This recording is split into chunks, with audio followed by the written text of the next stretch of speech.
All right, welcome everybody. This is Guy Got Jokes, and so do we.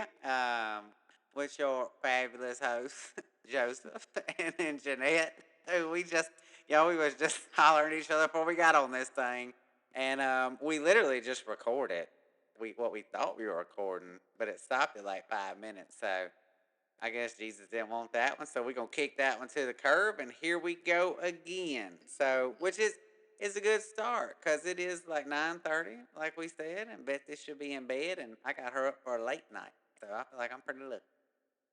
Yeah, I'm struggling, Struggling. and my patience is thin with you particularly right now.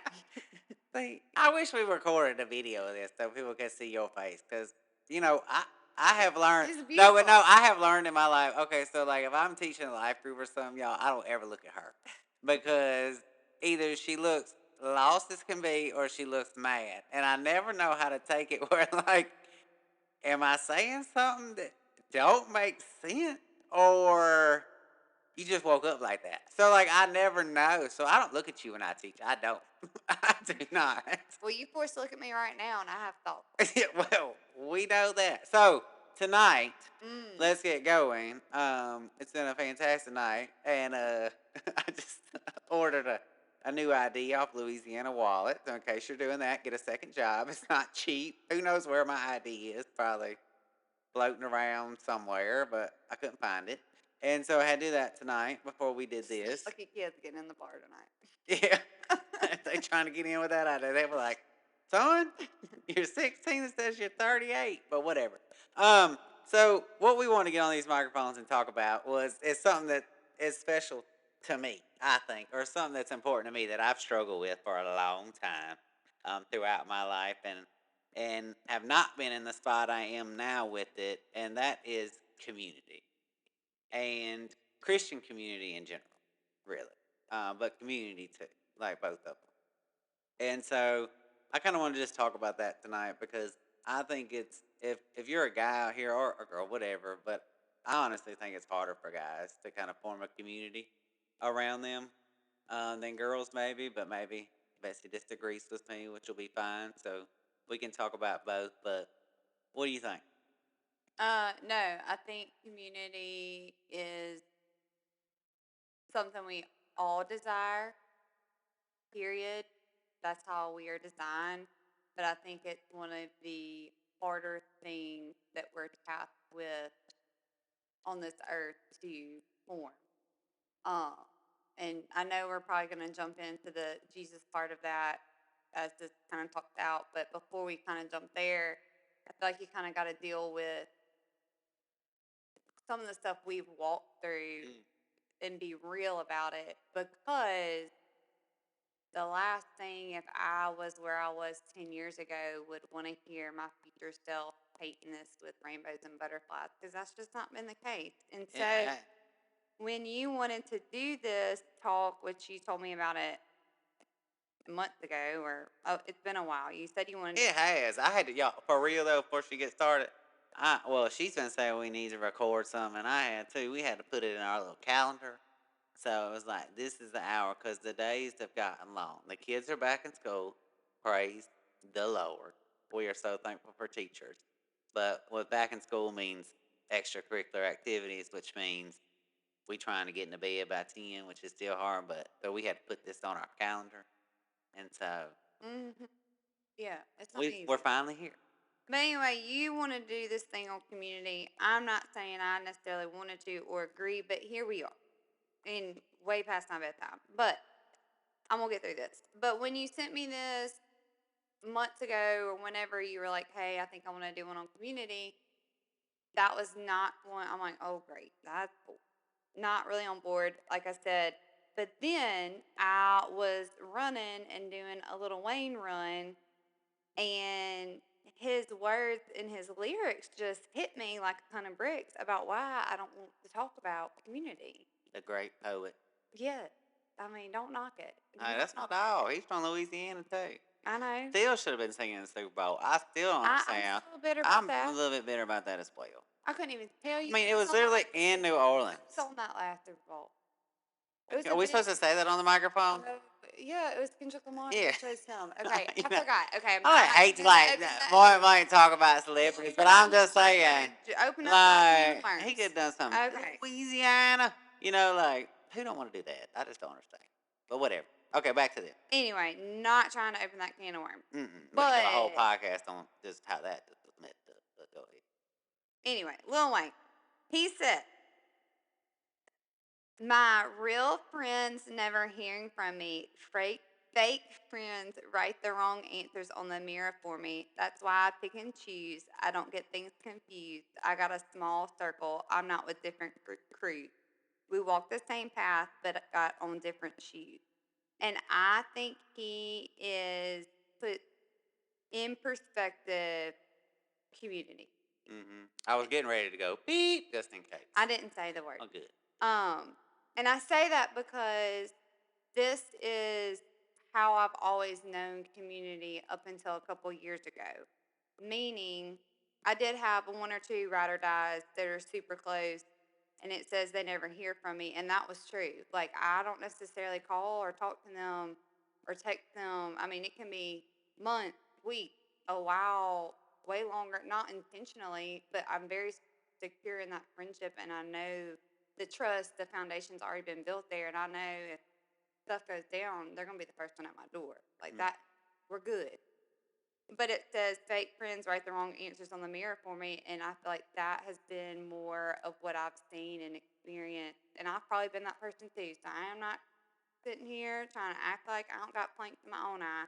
I've not been the greatest friend to others, but mixed up with people who I thought were friends and they weren't. Or me the same way, mixed up to want to be somebody's friends and realize really quickly, like, I'm good. I think that's the big thing. Like, I feel like we always want to be sometimes in a group that we just not gonna be in, you know. And I think sometimes that out there that will like obviously stoop to like sacrificing to be like in a certain group, like giving up values that we may have or doing something just because even when it comes to our kids, like being like in a certain group or community, we'll do things we wouldn't normally do. Yeah, we want to be liked. We Yeah, want to be known. We want to be loved. I mean, yes, I think a lot of that drives that more than we realize. for sure, for sure. So that's why I think it's really important. Like as you like look at community, let's talk about like our past when it comes to community a little bit. Not to like bring up like crazy things, but kind of like I see. So obviously, you know, you go to college or we did, and like you graduate college, and your community changes drastically right then because everybody's going different places. Mm. And I'm talking like before I was like really following G, this you know. But everybody's going like different places and stuff like that. So you're trying to make new friends. You know, if you're a young person listening to this, you're entering in the work world. Like you're just really trying to see like where you fit in life. And sometimes you're probably gonna make some bad decisions when it comes around there sometimes. I hope you don't. But sometimes you will. Then obviously you get married and community changes drastically right then because then it becomes different. Because when you're married, obviously your community is going to change a lot. When you think, Yeah, and I think just processing this out as you're talking, it makes me think too that growing up, for me personally, a lot of the relationships I had were circumstantial, right? Who I was in school with, who I did um, extracurricular things with, even in college, like who I was in sorority with. Meaning, yes, I had the choice to like pick and choose people that I was probably closer to than not, but a lot of it was because we were all doing the same thing, and so that's kind of how that fell in my lap. I wasn't necessarily seeking those friendships out, and I don't think they were seeking me out. And we all were in that time in my life definitely was not following the Lord by any means. I was doing what I want to do. And so what happens is for us, we get married and still trying to fumble our way through the way we've always done it. And I remember when I was little and I would have like issues with a friend, my mom would like make the comment about how things don't change and just wait till you get older. And I blew that off and did not believe her. And I'll never forget one of my first jobs getting there and expecting, especially people that were older than me, to not necessarily be the way they were, meaning the things that I dealt with and maybe in junior high and high school are still things I run into today with people, right? And Mm-hmm. so I thought in my ignorance that maybe people would get easier to get to know well and want to have community with, and I learned that's far from true. Oh yeah, I think it gets harder the older you get. Like I think it does. And the reason why I bring up marriage in general because I do think your community changes a lot. Once you get married, obviously, you start hanging out with more married couples. You start hanging out with more, just everything, and then you have kids. So then you find yourself like hanging out with a community of people with kids that are your kids' age and stuff like that. And like I think it's constantly changing. And I think the best example is that because obviously we lived in Ruston for 2 years when we got married, and we actually we're building a nice community over there. Mm-hmm. Believers, honestly, because I remember we went to Temple Baptist Church over there and we loved it. Like we went and they were just so nice to us, and they put us in a class and like we started like really like forming a community, which was crazy because everybody told us like, well, you're not gonna like Rustin that much and all this kind of stuff. And I'll never forget when we sold our house over there, and we moved back. Betsy pretty much cried all the way here, and she always says she'll move back immediately if I'd let her back over to Rustin. She loved it so much. But I think that comes with that community. So when we got to Monroe, we didn't have that right off the bat. Well, and I think the secret sauce there is, and it was nothing that we did. I the thing that keeps popping in my head is I have a good friend that used to tell her son who's way in high school now, but she'd be like, "Show me your friends, and I'll show you your future," Mm-hmm. because we're creatures of habit. If you hang out with certain things will happen. I just did a retreat and was sitting by a lady that is coming out of addiction, and one of the things she said, you have to change people, places, things. Like Mm-hmm. who, where, when, and how, what you surround yourself with, it matters. And somebody that can probably speak better to that than me. But all that to say, the thing that was in Ruston was we fumbled our way to church because we were getting married and we knew that's what you did. Yeah, that's what you did. We You got were married. You finally had to go back to church. well, and that's just good old Oh, that's that good Southern. old Southern Yeah. pass. But we do think we are thankful for Well, that. no, I'm not knocking that, Yeah. but we definitely weren't going for the right reasons. However, even that just goes to show God didn't need us. And I think the reason why those friendships were so fruitful was because without us even knowing it, we were all chasing the same thing for our families. Me and you didn't even know what that same thing was at the time, but Mm-hmm. they were chasing Jesus and we were following them. They were alike. We were not alike. Yeah. We were engaged and living together and showing up to church, and those people never batted an eye, They did. They never let judged Jesus us, do the work. let us come in, and we had no conviction. We did not feel some type of way, which is anyway. But what I said to say, we were placed in this situation with these people who were being Jesus to us, and we didn't even know it, and we wanted more, and we wanted Yeah. more, and so we hung out with them, Uh-huh. and we just did what they And they would did. invite us to their house to eat. They threw us like, yeah, we didn't even know these people that long, and they threw us like like a wedding or a baby shower, wedding shower. I can't even remember what it was. But like, just nice. We weren't from there, and most of them had grown up together. It was it's just unexplainable. Like, except for like, I feel like Jesus always puts you in the spot you're supposed to be put in, and like at that time, yes, they were light, and like we wanted to chase the light. And they don't even know the impact that they had on us. I mean, we were there very briefly. Hmm. And so when we moved to Monroe, we had tasted that. Yeah. And that's what we craved and that's what we longed for. in the same breath, we still probably had relationships with those that are around us that weren't necessarily building us up. And so it was easy to kind of fall back when we moved to Monroe instead of stay where we were in Ruston, because when we were in Ruston, we were known and we had accountability and we had Mm-hmm. people checking in on us and we had people chasing Jesus, even though we weren't necessarily doing that well. But we were in this, they took us in like these little Yeah. puppies. And so when we got to, I remember getting to Monroe, I remember getting to North Monroe, and which is way bigger than where we were. Which is funny because when we first moved back to Monroe, we said we were not going to go to our current church. We said we were going to try another church just to be around different people, and we did. And the church it's a great church. However, just it was one of those things. I felt after that Sunday, we just like this ain't it.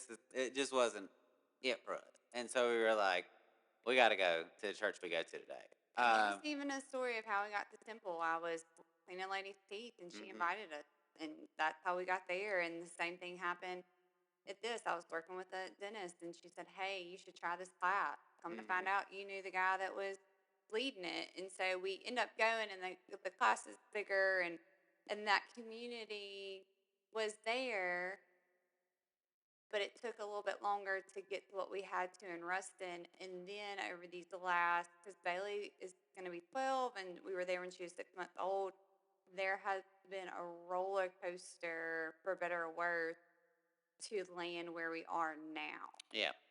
It's not always been pretty. We haven't always done it well. But where we're at now from where we started has taken a long time. And honestly, what it took to have this community that we are surrounded with now, that when you pick up the phone and call them, they will do, where are we going? How are we getting there? Is Chase with us? Chase Jesus with us? Was because honestly, we just kept chasing Jesus ourselves. Mhm. All of it. All of And us. then yeah. Mhm. And that took care of the things that normally block community and unity from happening: the pride, the selfishness, the criticism, the comparison, the things that the roots of bitterness that tend to grow in community that keep us from truly loving one another. When I quit worrying about what they're doing and stayed on what Betsy and Jesus are doing, I look up now and there's like this field of people around us, and I couldn't even tell you how they got. I know, isn't it crazy? That's like one time like it's the craziest thing to me. Like you just don't realize how close you get to people and how much you love people until they just show up in droves for you. To me, and like I've seen that with like people that I know, and I use that example because I'll tell y'all like one time I wanted to do a retreat for like my hometown, like a men's retreat. Like it just really, really hit me, and for some reason I had obviously denied it forever. And like we talked, I think we said that last time. Either like Betsy always says, you're a fight or flight person, and with Jesus, I'll be a flight person. Like I can always feel like, okay, well, yeah, I feel like he wants me to do this, and I'll be like, well, maybe he doesn't want me to do this. And like I bring that up is because I wanted to put on this retreat from where I'm from. And like I kept going back and forth. And one day I was just like, okay, we're going to do this thing. Because I went on another retreat and a guy from there was there. And we were like, let's do this. And we stepped out and we did it. And so when we did it, it was one of the scariest things I've ever done in my life because we put sign-ups out there and nobody signed up for like 2 months. We had one person sign up, and I was just freaking out. But the reason I bring this up is because I felt like Jesus wanted me to do this, so I called my community to ask if they would help. And the coolest thing is that almost every single one of them said yes. And I say that is because it was special to me, is because it tells me that they love me. Because when I called them, they said yes. They don't know these guys. They don't know any of the 28 guys that showed up on that retreat. They didn't know a soul coming in. But like they were there, and the common factor in that is Jesus. it wasn't me, but it was great to show that like my community stands behind me. But the common factor is that we all love Jesus and we want to share the love of Jesus. And so like that's why we did it. And it was so cool because now a year later, those same guys have helped do another retreat with that community, and that community brought 46 men to do that retreat from their community.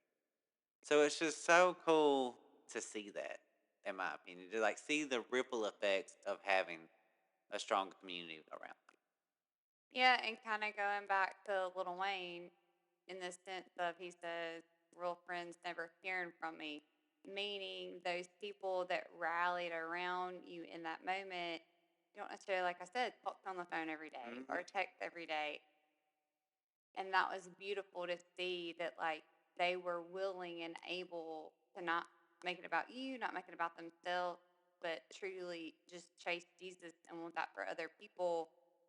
And it grew and it Mm-hmm. flew and it has been the biggest gift, I think, to me and you of what community looks like. And so now we kind of are able to help with younger couples that are newly married, and some of them come to me and they want friends, yesterday. Yeah, I know. I'm sure there's some people listening to this podcast right now and it's like, Joe, I don't need no friend. Like I'm fine by myself. And I'm going to just call, that's a lie. You shall tell yourself.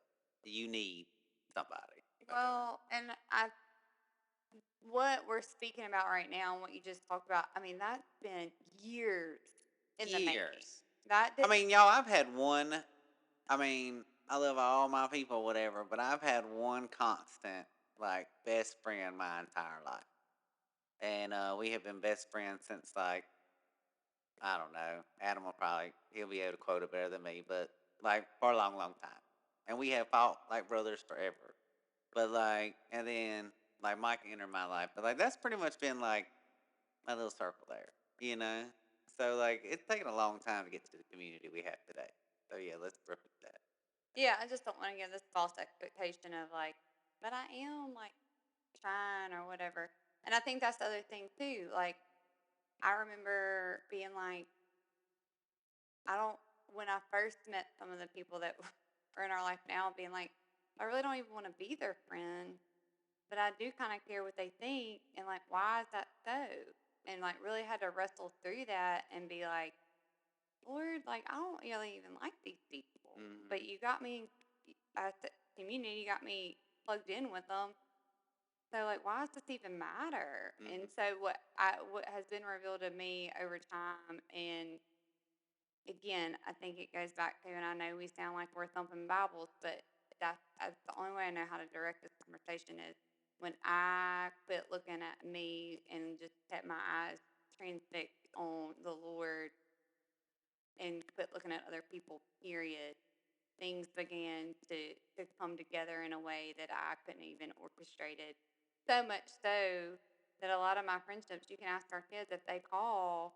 We may have kids the same age, and I couldn't tell you anything on about their kids. See, I think that's cool. It. See, I think that's cool that when you have friend relationships, even if their kids are the same age as your kids, like, but you're friends over like the kids' friendship. And I think that's really, really special. And you said something a minute ago, and I don't know if you really meant it, but like people you don't like. But I think our pastor says it best. He always says, he's like, you don't have to like everybody, but you gotta love them. And Jesus told us to love one another. And so I think that's really, really important that it may not be somebody, and you're just not gonna jive with everybody out there. It's just part. We were made with different personalities across the board. We have different characteristics, and that helps build separate communities, honestly. And so, like, I think that's really important.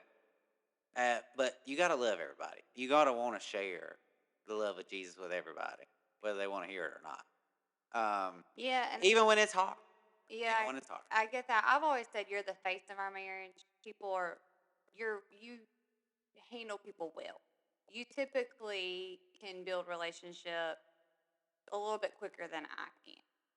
In fact, the fact that I'm saying half the stuff I've said feels a little hypocritical if you know me. You everybody's best friend, Jeanette. Yeah. Yeah. What did I get caught? Somebody said one time I'm the friend of the friendless.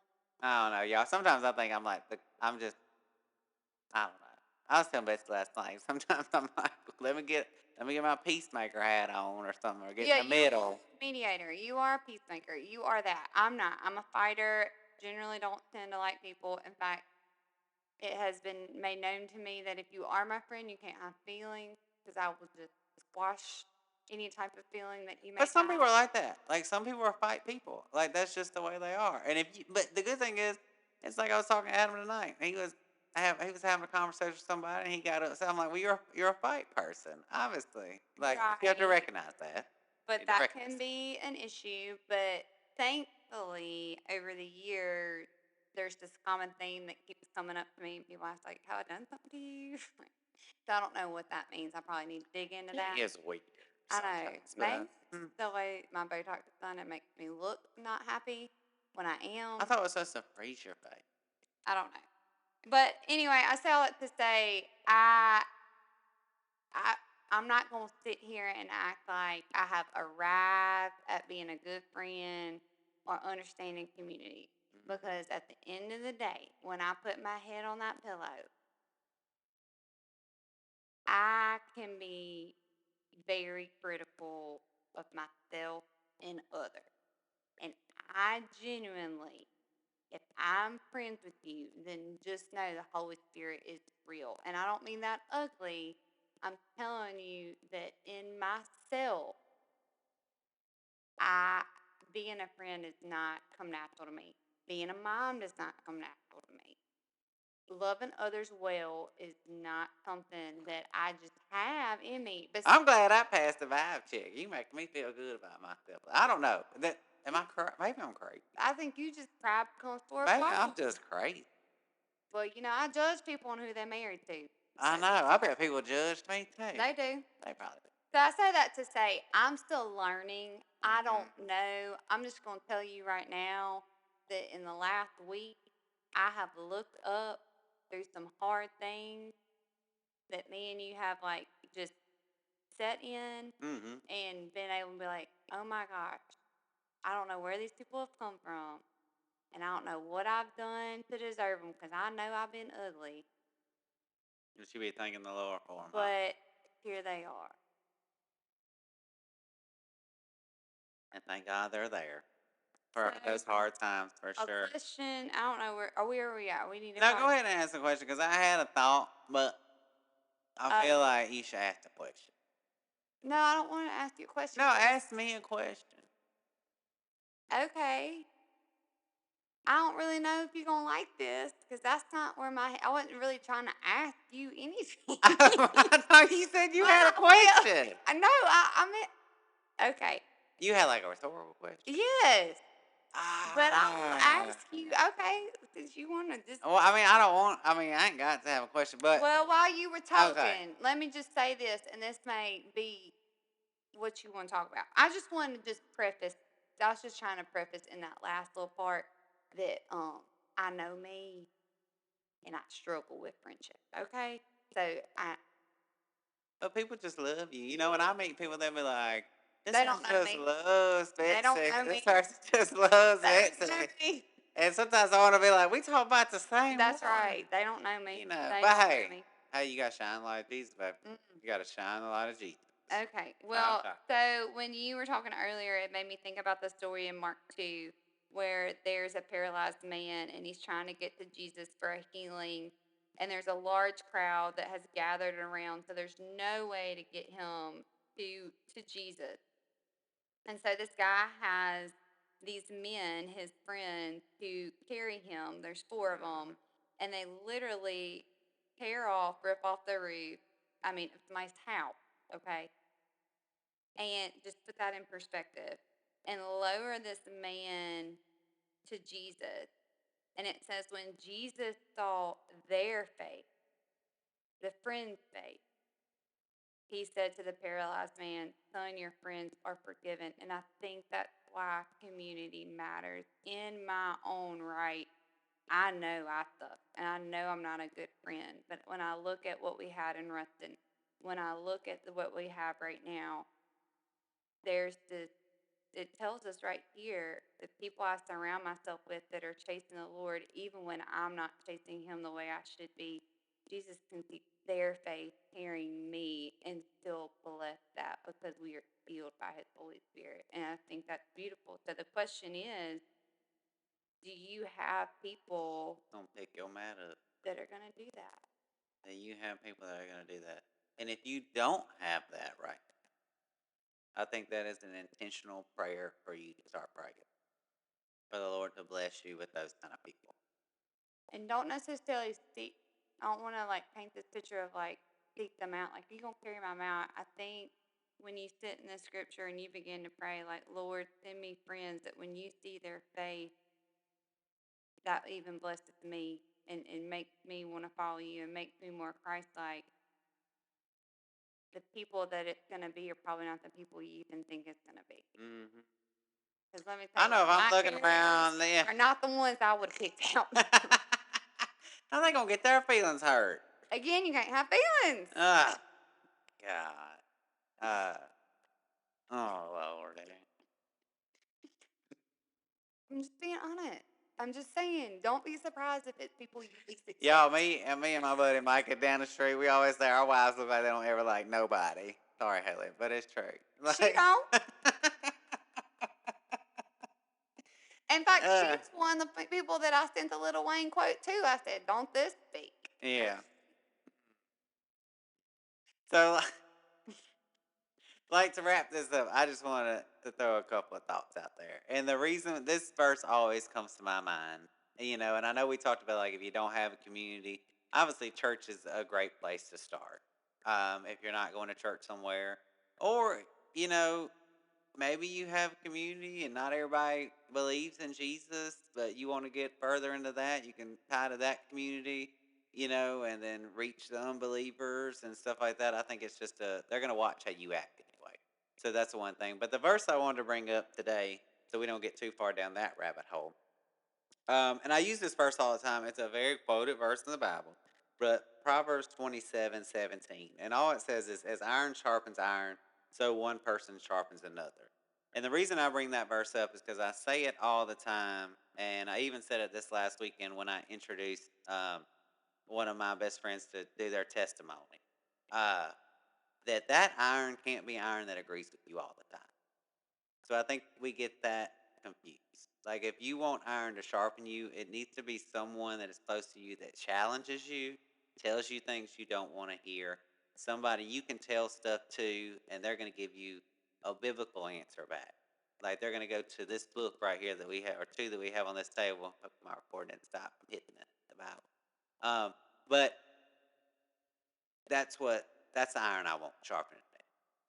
Like the iron I want sharpened to me is when I call them and say, "Hey, I want to go tell these people about Jesus." They're like, "Hey, I'll pick you up," or "Hey, I'm going through a hard time. Well, let me come over. Let me bring me and my wife over." Which I know you hate this, but like somebody come over and pray for you. Somebody to stand in the gap for you and show that. And I think that is such a gift from the Lord to have some type of community. But I want to say before we get off, don't rush that community. Don't go out there and just find people to say, like you just said a minute ago, but don't go out there and just say, oh, we just going to be a community or whatever. Patience is a virtue. Well, and I think I like to look at litmus tests. Like, there's things in my life that help me. Does this cause me to stand or worship? Is this conviction or preference? And one of the ones with friendship that keeps coming to me while you're talking is Bill Dye one time, our preacher said, are you a thermostat or a thermometer? Are you just a what's the thermometer do? It tells you the temperature of the room. It doesn't change. It adapts to the room. It conforms to the room. Wherever it is, that's what it's going to tell you. A thermostat changes it. And so you want to find people that are the thermostat and that are changing things. They can enter in a room and they don't just melt in to the room. They're different. Yeah, you can see it. And it's very evident. And so I remember being so young and looking at women and being like, I don't know what she has, but I'm going to just watch her until I figure it out. And that's what I did for a really, really, really long time. but it's just been in the recent years on the peer to peer level and through some time with Jesus that I'm able now to see women, couples my our own age or closer in relationship and recognize those thermostats. I mean, yeah, the thermostats Mm-hmm. better. Which allows Takes us, time and yeah, maturity. yeah, just so great to have. Just to allow to reach out to people that may not believe what we believe and talk to them about it, and And the invite roads, them into the community too. here's the thing, the road's narrow. Yeah, This is hard. And you gotta do it with people. you do. Or you, yeah, And I never yeah, thought I'd say that. yes, you do. So, 100% agree. So I think that's all we got for y'all. Yeah, I hope this I, works out because everything was trying to fight, not to be isn't that the truth? different, And and I'm over it. there might be a little skip during this podcast I don't because know. like the system cut off and then cut back on. I'm not really sure what happened, but we gonna roll with it.